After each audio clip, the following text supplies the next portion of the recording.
Olá pessoal, hoje o vídeo vai ser um bocadinho diferente e provavelmente um bocadinho longo também, portanto sirvam-se de um refresco, de um lanche, qualquer coisa, estejam à vontade. Este vai ser um vídeo diferente, não só pela localização, que é nova para algumas pessoas, porque se assistiram ao último vídeo que eu fiz aqui no canal, que foi a live do box do Saramago, vocês viram que eu já gravei aqui neste cantinho, que é na verdade onde está a minha secretária. Agora tenho até aqui um computador que pode até servir para algum apoio, se por acaso for necessário. Eu espero que com vocês esteja tudo bem. Eu hoje gostava de falar do Booktube, na generalidade, debater aqui alguns aspectos com vocês e, no fundo, também debater o futuro deste canal. Portanto, o Booktube. Desde muito cedo, vocês com certeza vão ter percebido que o Booktube se baseia em alguns vídeos tipo, portanto, em alguns vídeos muito particulares. Desde logo os livros novos, que são os book hauls, vídeos de opinião, unboxings, tags, agora muito menos as tags. Penso que vocês já notaram essa tendência das tags estarem um pouco fora de moda, digamos assim.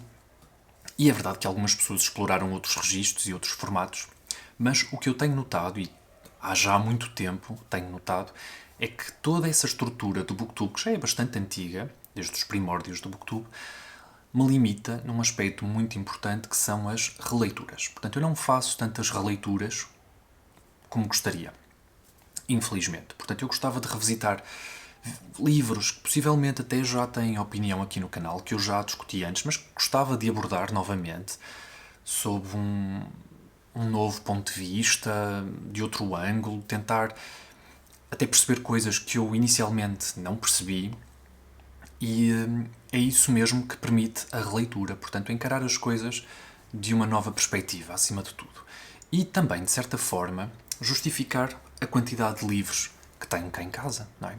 Portanto, eu não compro os livros para os ler uma vez e deixá-los nas estantes para todo sempre, não é? Eu procuro que os livros que eu compro me tragam entretenimento, mas também que esse entretenimento seja contínuo ou, de certa forma, como é que eu hei de dizer, reproduzível novamente. Portanto, eu não quero que os livros tenham apenas uma única vida, porque para mim esse género de livros não me interessa, ok?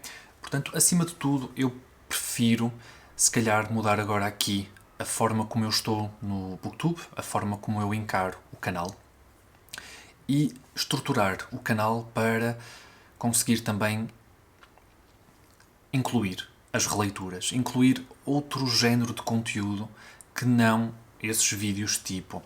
Portanto, o canal tem algumas playlists onde vocês podem acompanhar todas as opiniões que eu alguma vez fiz, estão todas agrupadas numa playlist, os vídeos de determinado ano estão todos agrupados, os reacts também está tudo agrupado. O próprio conceito do react eu quis que fosse algo novo, não é? Portanto, vocês de certa forma acompanharem-me no sofá a assistir a um determinado conteúdo que fosse relacionado com literatura. E eu acho que agora posso explorar outros conteúdos que não aquele programa do Manguel. Posso, se calhar, acompanhar outros conteúdos que estão, de facto, relacionados com literatura, mas que não são somente, então, o programa do Manguel.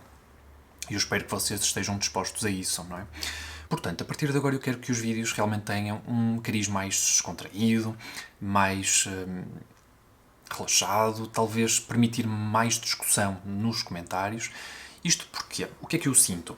Imaginem que eu tenho até um seguidor que gosta de ver os conteúdos do canal, mas que num dado momento eu leio um livro que a pessoa simplesmente não tem grande interesse. A pessoa nem sequer vai ver o vídeo de opinião, porque pela própria thumbnail já não vai sentir esse apelo. E se calhar, sem fazer, sem querer soar como, sei lá, a última bolacha do pacote, talvez a pessoa perca algum elemento importante desse vídeo em particular. Talvez perca algo que até suscitasse para alguma curiosidade para a leitura desse livro. E não é isso que eu pretendo. Portanto, eu quero que os vídeos englobem tudo. Portanto, as leituras que eu estou a fazer, o que eu já li, o que pretendo ler, um bocadinho de tudo. E também que os vídeos mostrem coisas para além da literatura. De certa forma são influenciadas pela literatura, mas que são noutros formatos, como por exemplo o cinema ou a música, não é? Portanto, eu preciso que o canal seja um bocadinho mais flexível nesse aspecto. Mas acima de tudo, o que realmente faz com que eu queira mudar o canal são mesmo as releituras. Eu quero reler os meus favoritos, eu quero reler o Montes Vendavais, eu quero reler a Montanha Mágica, eu quero reler coisas que já têm cá vídeo de opinião, eu quero falar disso novamente.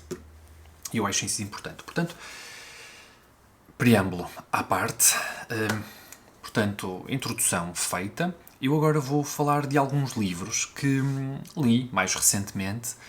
Vou até falar também de um livro em particular que ainda não terminei, mas que estou a ler e a gostar bastante. Quero discutir aqui alguns pontos do livro sem, de certa forma, soar como uma grande conclusão, não é? Debater apenas estes aspectos do livro e também aqui de um livro que eu recebi recentemente da parte da editora. Além disso, vou falar sobre um novo sistema de organização das leituras, que é o The Story Graph, que é um site muito semelhante ao Goodreads, que de certa forma me entusiasmou ainda mais para o registro das leituras que eu estou a fazer. Eu utilizava Goodreads, eu era um grande utilizador do Goodreads. A primeira vez que me inscrevi no site foi em 2013, se não estou em erro, maio de 2013.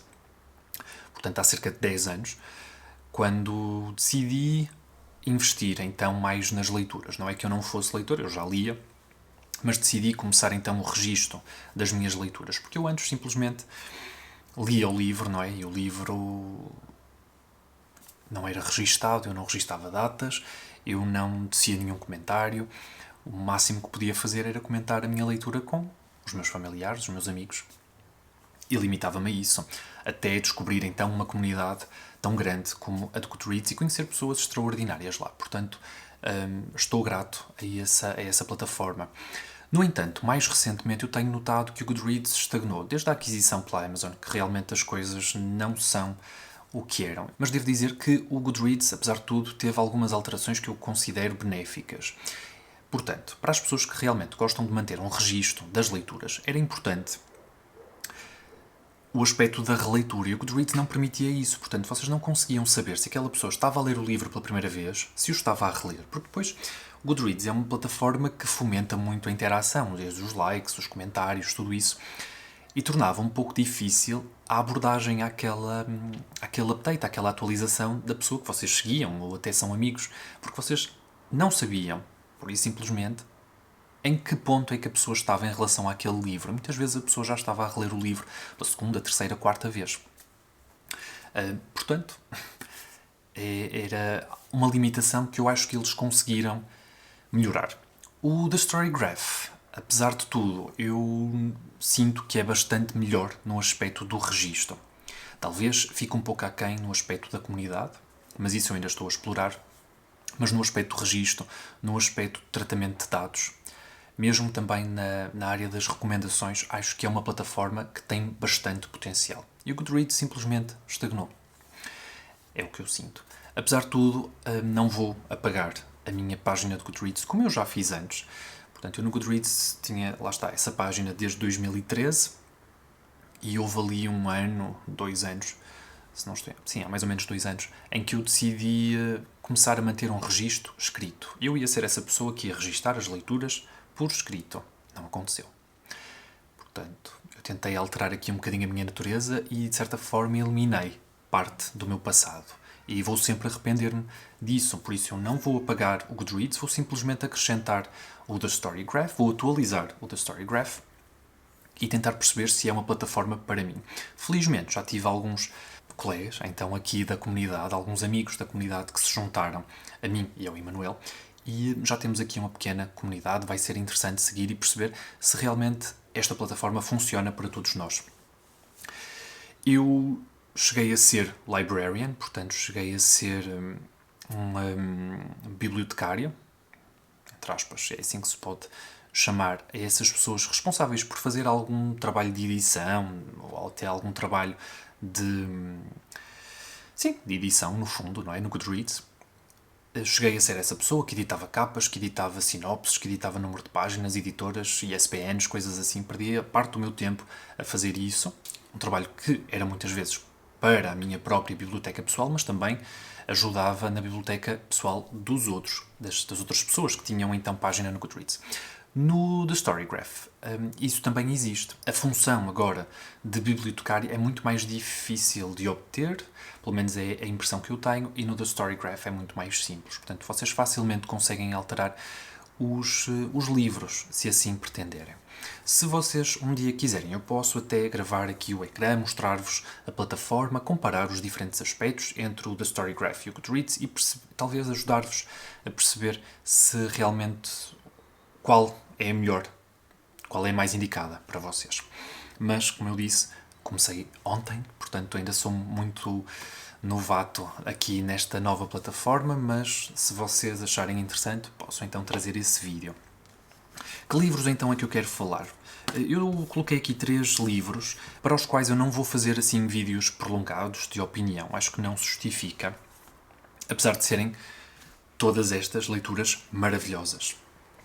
Mas sim, não me sinto interessado em voltar a esse registro compartimentado das opiniões, das tags, dos book hauls, coisas assim, percebem?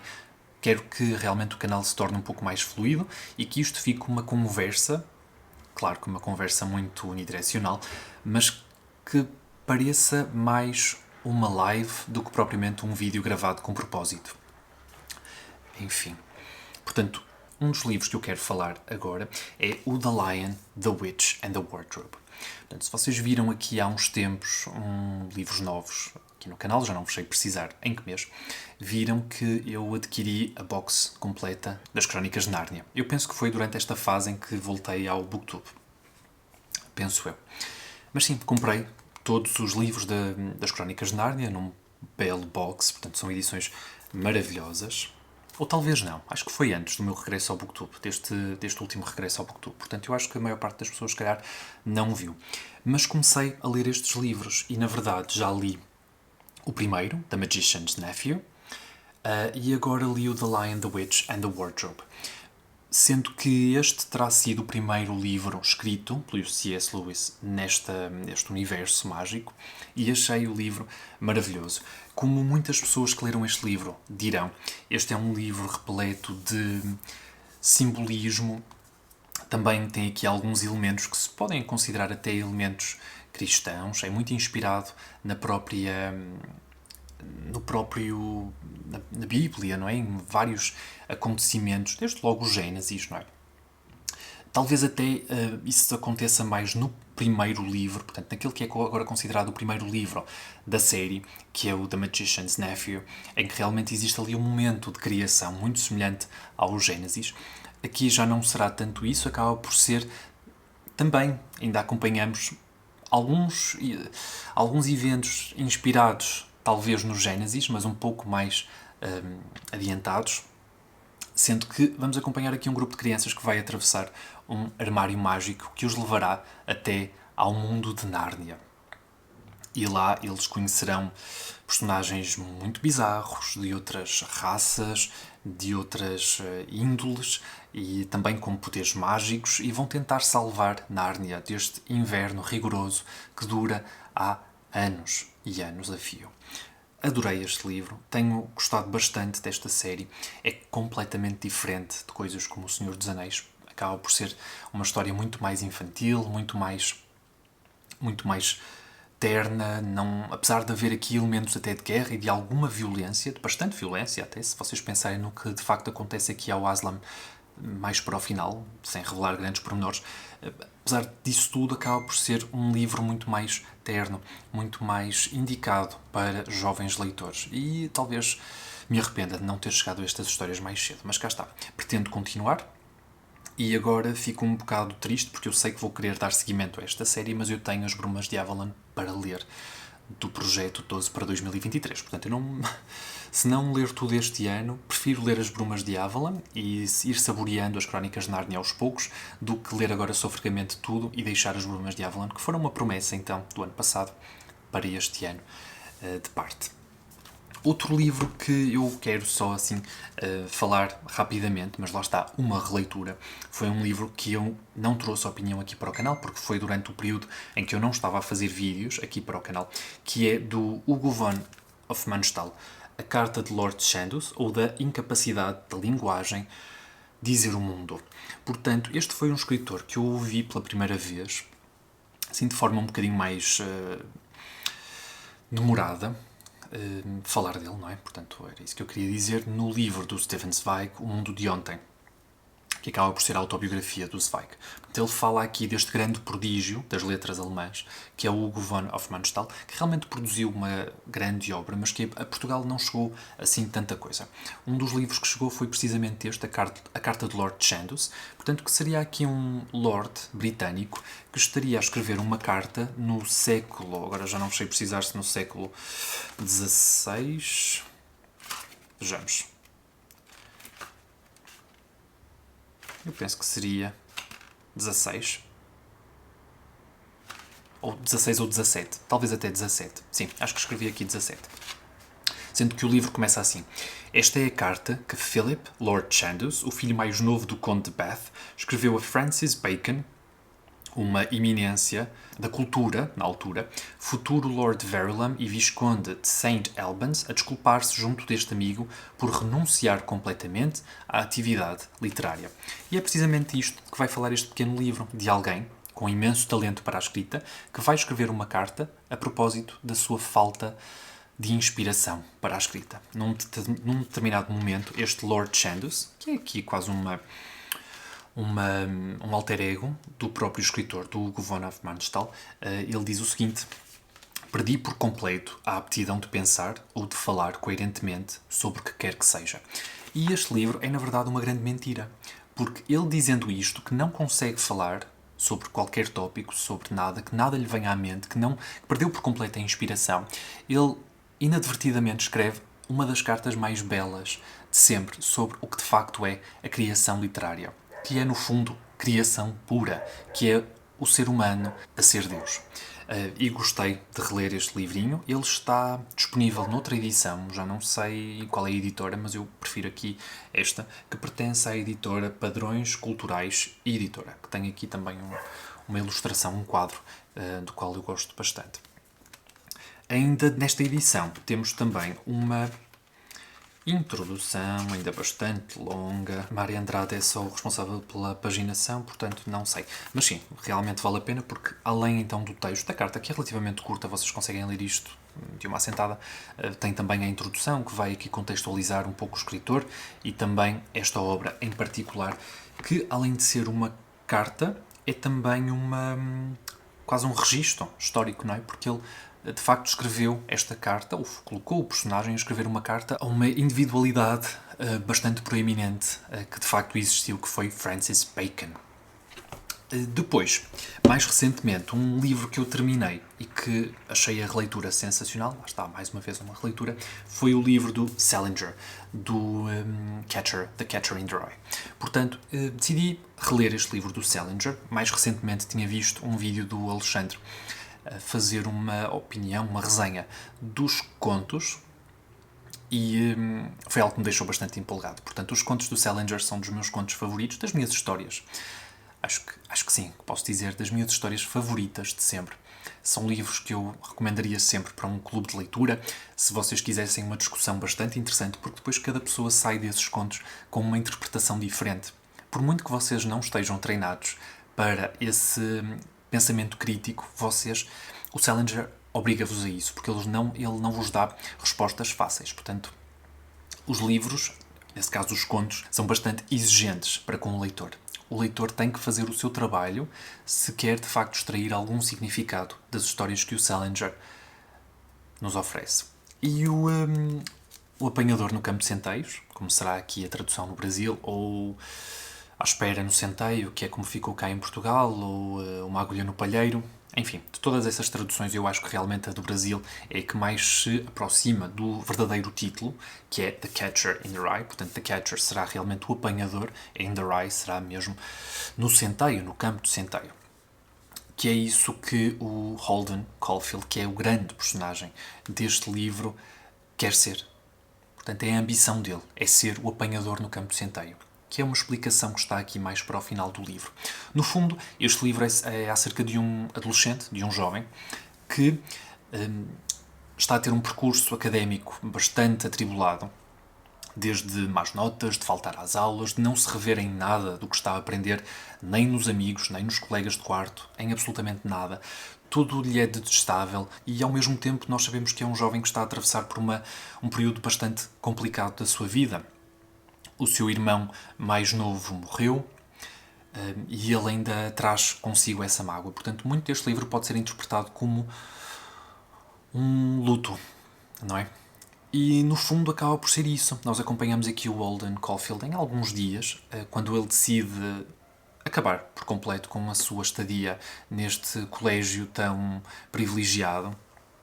Ele decide sair mais cedo, porque sabe que eventualmente será expulso, e decide sair mais cedo do colégio e traçar aqui um itinerário pela cidade de Nova Iorque. E nós vamos a vários sítios com ele, desde bares, cinema, vamos ao Central Park, vamos a vários sítios com ele e acompanhamos também aqui a sua relação com a irmã mais nova, que também é belíssimo de acompanhar. E este acaba por ser um dos grandes livros da literatura moderna, sem qualquer dúvida. Eu acho que toda a gente pode concordar em relação a esse aspecto, apesar de nem toda a gente gostar deste livro. E é, sem dúvida, um dos meus livros preferidos da vida. Eu fiquei a conhecer este livro quando via, ou ainda acompanhava, muito do BookTube americano. E esta é uma edição que tem a capa original bastante pequenina. Vocês conseguem ver que é bastante pequena. Muito mais pequena. E eu fiquei a conhecer este livrinho quando acompanhava ainda o BookTube americano. E eles lá falavam muito como era terrível ter que ler este livro para a escola. Toda a gente era obrigada. Pelo menos era essa a sensação que eu tinha, quase como nós éramos obrigados a ler, por exemplo, Os Maias ou A Aparição de Virgílio Ferreira. E eu queria tentar perceber se, de facto, este livro estava ao nível desses clássicos portugueses ou se até seria um livro um pouco mais acessível. E a primeira vez que o li, realmente adorei, mas ao mesmo tempo conseguia perceber o desdém que os adolescentes sentiam por este livro, porque era um livro que os fazia encarar-se a si próprios. No fundo, este livro funciona quase como um espelho para a juventude. Vocês, lendo este livro, é inevitável, se vocês já forem adultos, inevitável olharem o Holden com alguma reserva. Portanto, vocês percebem que este é um jovem angustiado, revoltado, não é? Portanto, cheio de revolta, mas que vos lembra a pessoa que vocês foram. E, de facto, é isso. Eu, quando penso no Holden, eu penso na pessoa que eu fui. E eu acredito que muitos jovens sintam o mesmo. E é sempre muito estranho nós, se calhar, encararmos uma imagem não tão perfeita de nós próprios. E é isso que o livro de facto obriga. Tem passagens belíssimas, a linguagem é bastante simples. Se vocês não se sentirem capazes de ler o original, apesar de ser um livro mesmo muito simples, e tem também uma linguagem muito própria, o phony do Holden Caulfield sai em qualquer fala, todos os diálogos, ele inclui essa palavra, hotshot. Portanto, ele tem uma linguagem muito característica, é fácil de ler no original em inglês, mas se vocês sentirem algumas reservas, leiam nas traduções que estão disponíveis, porque a mensagem do Salinger vai para além do significado, da própria tradução. Portanto, o significado está no texto, está na estrutura, está em tudo o que o Salinger soube colocar aqui neste livro, e vai além das palavras que ele escolhe. Portanto, achei a releitura sensacional, fiquei mesmo muito contente de ter lido este livro. E o Salinger não tem uma obra muito extensa, não é? Portanto, são apenas 4 livros e uma catrafada de contos que, infelizmente, não estão disponíveis em formato físico. Portanto, vai ser muito fácil ler a obra completa dele e eu quero ir saboreando a obra dele aos poucos e pretendo regressar também ao Nine Stories, que é então um livro de contos que o Alexandre abordou mais recentemente e do qual eu gosto tanto. Mas sim, o Salinger tem mais 2 outros livros e frequentemente os livros dele são editados em box. Mais recentemente vi também um filme que abordava a própria vida do Salinger, que escreveu este livro quando estava na Segunda Guerra Mundial. Por incrível que pareça, apesar do livro não ter nada a ver com isto, também tem, necessariamente, a ver com esse período tão negro da nossa história. E vi esse filme, do qual eu não gostei, se calhar, assim tanto, apesar das atuações estarem irrepreensíveis, as escolhas que foram feitas para o filme são um pouco melodramáticas, portanto não foi assim tanto do meu agrado, mas deu para perceber realmente o contexto em que a sua obra foi criada. E o Salinger foi um lutador, foi um escritor com um E maiúsculo. Isto porque ele, em momento algum, sacrificou a sua visão para satisfazer a visão de outros. E isso é importantíssimo, enquanto escritores, vocês terem uma visão própria do que realmente querem produzir e não sucumbirem aos caprichos de editores, de leitores, de modas, talvez, de tendências. É importante manter essa integridade. Ele, de facto, era um escritor íntegro. Portanto, não vou perder aqui mais tempo a falar do The Catcher in the Rye. Vou só contar aqui uma história. Portanto, nada demais, não é? Mas pronto, pousei aqui o livro e agora vou falar dele. Os meus pais estiveram de férias recentemente e eu tenho, como vocês sabem, uma parceria com a Quetzal. E a Quetzal compreende várias editoras, na verdade é a Quetzal, é a Bertrand, é a Porto Editor, é também a Temas e Debates, e vão enviando livros que eu às vezes leio, outras vezes sorteio aqui no canal. Pretendo sempre que esses livros sejam sorteados. Ainda não sorteei a saga Fuga de JB, porque o Emanuel está com bastante vontade de o ler. Vou sortear outro livro para o lugar desse, provavelmente o Pó de um Desejo Imenso, que nós temos cá 2 exemplares. Portanto, esse muito provavelmente será o próximo sorteio, mas ainda não está nada delineado, não fica anunciado, mas em princípio será esse. E mais recentemente, quando os meus pais estavam de férias, a editora enviou este livro, da Selma Lagerlöf. E infelizmente o carteiro simplesmente atirou o envelope para o pátio e a Charlotte, é lógico, andava lá à solta e pôs-lhe aqui os dentinhos e o livro ficou um bocadito danificado, principalmente aqui nesta zona. Nada que impossibilita a leitura. E este livro é, então, da Selma Lagerlöf, A Viagem Maravilhosa de Nils Holgersson, através da Suécia. A capa é bastante bonita, eu acho. E este livro já cá estava editado. Aliás, este livro sempre esteve cá editado no mercado editorial português, mas a tradução mais recente, que eu pelo menos via nas livrarias, era do João Reis. Uma edição bem bonita da Sextante e, mais recentemente, também pela Relógio d'Água. Acho que a Relógio d'Água publicou a mesma tradução do João Reis. E, sim, era um livro que nós andávamos a namorar na livraria e, quando percebi que tinha sido entregue, assim, dessa forma, fui logo à casa dos meus pais, perceber se o que era, não é? Primeiro, porque eu não fazia ideia do que era, e pronto, vi que a Charlotte já lhe tinha posto aqui os dentinhos, mas fiquei mesmo muito contente. Agradeço então à Temas e Debates, que é a editora deste livro, por me ter enviado, e depois, como é lógico, eu hei de sortear, não sei se este exemplar, mas logo vejo. Eu acho que ele ainda está bastante... Sim, não tem qualquer tipo de problema, o livro lê-se perfeitamente bem.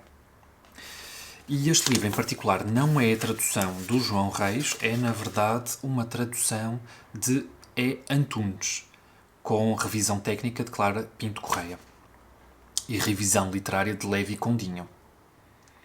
Portanto, e da Selma Lagerlöf eu nunca li absolutamente nada, portanto seria aqui uma estreia com a senhora.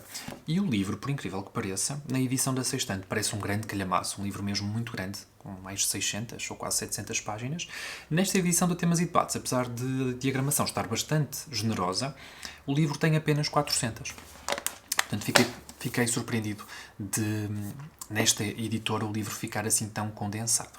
Enfim, foi apenas uma história. Eu espero que vocês estejam bem, que tenham gostado então deste formato um bocadinho mais desanuviado aqui do canal. É como eu gosto realmente de estar, e senti especialmente na live que as pessoas preferem algo mais descontraído, talvez. E posso estar a sacrificar, se calhar, uma parte, não é? Então, das pessoas que gostam de acompanhar os vídeos de forma muito bem estruturada, muito compartimentada, portanto, ver as opiniões, e se calhar este género de vídeo um pouco mais bandalhado talvez não seja tanto do seu interesse, mas pronto, são sacrifícios que eu acho que beneficiam não só aqui o canal, mas também o meu ânimo para trazer mais conteúdo aqui para o canal. Mais uma vez, eu espero que vocês estejam bem. Aproveito só para dizer que, como tinha prometido, que estou a ler o livro do Graham Greene, Travels with My Aunt, e está a ser uma leitura divertidíssima. Eu partilhei no Instagram que este livro, pelo menos esta personagem da tia, me estava a lembrar, a tia Augusta me estava a lembrar muito a avózinha dos Looney Tunes, e de facto ela é maluca. Gente maluca. Este é um livro cheio de drogas, cheio de brejeirice, mas é fabuloso. Quase como se Júlio Verne tivesse ali, sei lá, estivesse com a moca, uma coisa assim do género. E estou a achar o livro bastante divertido. Essa já tinha sido a promessa do Emanuel, que eu tinha lido e que me recomendou. Portanto, agora sim, espero que esteja tudo bem com vocês e vemos então num próximo vídeo, ok? Tchau, pessoal!